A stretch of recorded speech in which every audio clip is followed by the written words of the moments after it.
Sofiane Mesiani, Le chemin de la liberté. Aux éditions Beau Repère, chapitre 24.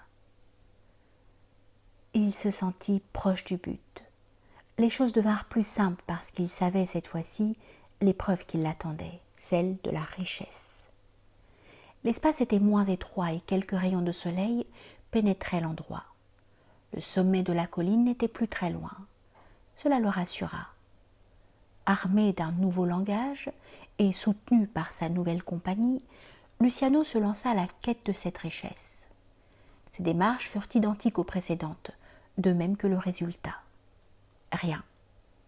Il décida, après coup, de se reposer un court instant avant de retourner à la chasse au trésor.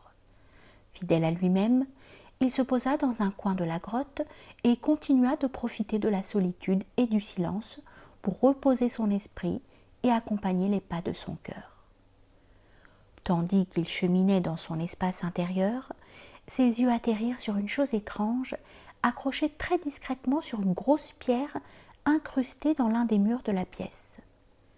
Il s'enquit aussitôt de l'objet et tomba sur un vieux manuscrit. Il nettoya de sa main la pochette, couverte de poussière, recouvrant un titre noté en scribe. La connaissance. Intrigué par le contenu, il se mit à le lire, puis à le dévorer, oubliant complètement l'épreuve à laquelle il était soumis. Son intelligence semblait s'ouvrir au gré de sa lecture. Une lumière éclatante pénétra immédiatement sa raison, transperçant l'obscurité des nuages d'où pleuvait son ignorance. Il en sut beaucoup plus sur le sens de la vie, le cheminement spirituel, le chemin qui mène à la source. Les pages du manuscrit semblaient lui offrir des outils essentiels à ses aspirations. Il acheva le livre après plusieurs heures de lecture.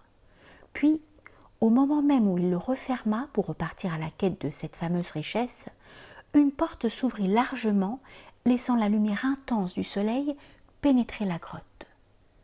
Aussitôt, Luciano comprit, grâce à la présence de la solitude et à la voix du silence, que la richesse qu'il devait acquérir n'était rien d'autre que la connaissance. C'est la clé du succès. C'est la provision du voyageur, l'arme du combattant, le pouvoir du dirigeant. La connaissance aère l'intelligence, purifie l'esprit et offre la clairvoyance au cœur. Elle illumine le chemin, éclaire l'itinérant. Elle indique le sens et pénètre la profondeur.